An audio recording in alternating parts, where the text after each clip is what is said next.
I've been looking forward to for 2.5 years.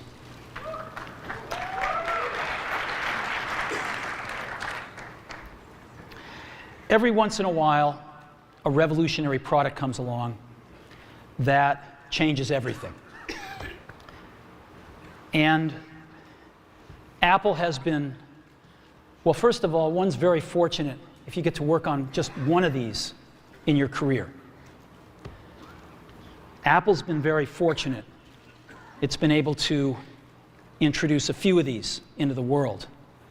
In 1984, we introduced the Macintosh. It didn't just change Apple, it changed the whole computer industry.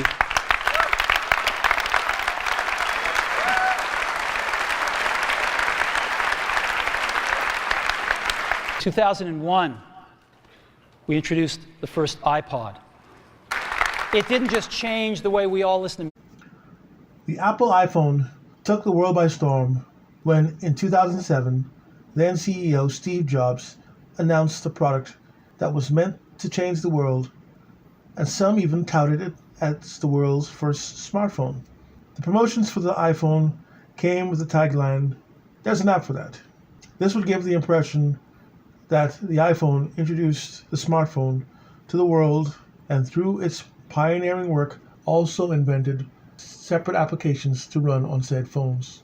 In truth, this would be the start of the strategy in which Apple would promote its products in a way that some would call propaganda, as the company advertises its products as revolutionary when all the company does is to use older technology in its brand new phones and promote the features as revolutionary. By the release of the first iPhone, smartphones had already been on the market for almost a decade, and so were touchscreens. The LG Prada, which was released a full year before the iPhone, was a smartphone with a touchscreen. Nevertheless, Apple will go on to continue to borrow technology and innovation ideas and sell it as an Apple revolution.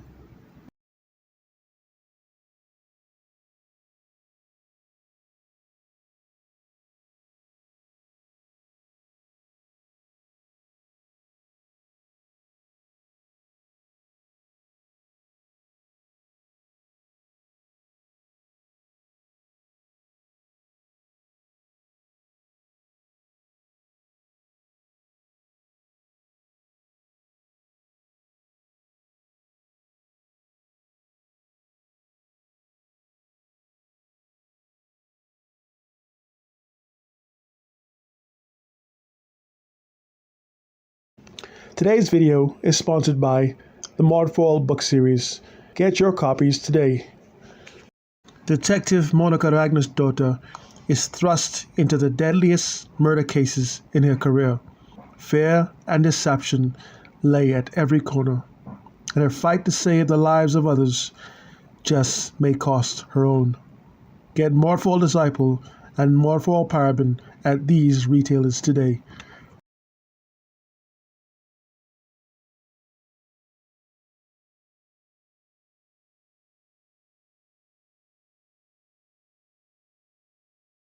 I'm going to start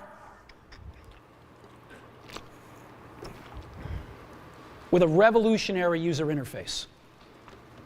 It is the result of years of research and development, and of course it's an interplay of hardware and software. Now, why do we need a revolutionary user interface? I mean, here's 4 smartphones, right? Motorola Q, the BlackBerry, Palm Treo, Nokia E62, the usual suspects. And what's wrong with their user interfaces? Well, the problem with them is really sort of in the bottom 40 there. It's this stuff right here. They all have these keyboards that are there whether you need them or not to be there. And they all have application. Well, every application wants a slightly different user interface, a slightly optimized set of buttons just for it. And what happens if you think of a great idea 6 months from now? You can't run around and add a button to these things. They're already shipped. So what do? It doesn't work because the buttons and the controls can't change. They can't change for each application, and they can't change down the road. 20 years ago, we solved it with a bitmap screen that could display anything we want, put any user interface up. and just make a giant screen. A giant screen. Now, how are we going to communicate this? We don't want to carry around a mouse, right? So what are we going to do? Oh, a stylus, right? We're going to use a stylus. No. No. Who wants a stylus?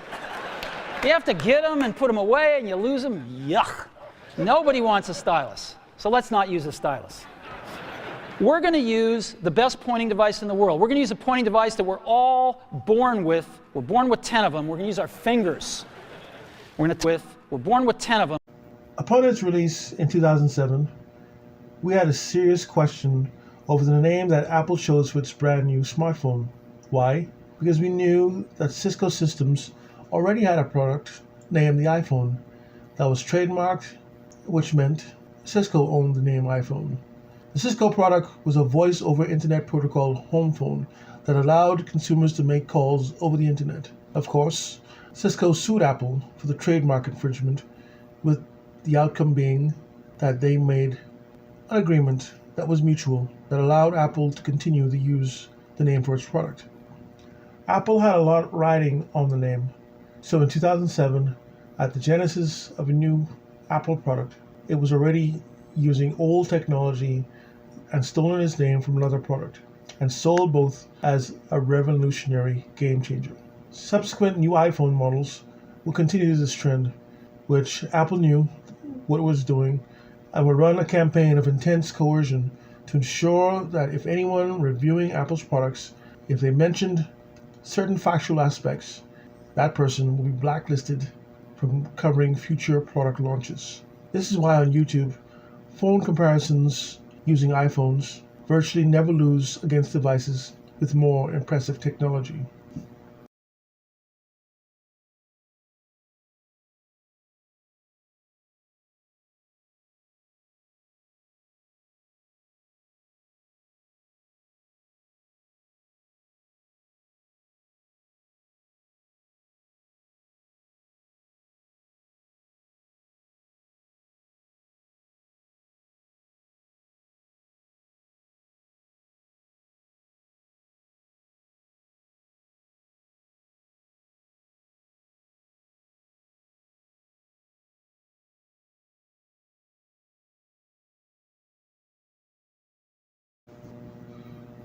While Apple is largely credited for bringing about the downfall of Nokia, it is important to point out that Apple, like all other phone manufacturers, had to pay a license fee to use important Nokia technology that allows all manufacturers to make phones. I remember having a heated debate with a devoted Apple fan who was excited about their brand new iPhone 4 in 2010. They were under the impression that it was a 4G device like all other new phones on the market because it had the number 4 in its name. After all, 4G was commercially available in 2009, but they were heartbroken and angry at me to find out that the iPhone 4 was not a 4G device. In fact, the first iPhone to include 4G technology was the iPhone 5S, which cemented our theory that Apple waited for technology to be 4 years old before placing it in a brand new phone. 4-year-old technology will be cheaper for Apple to purchase and to deploy in a phone that is more expensive than all other phones on the market. According to all YouTubers in phone comparisons, the iPhone in 2010 and up, the iPhone would never lose against another phone with a more advanced camera system.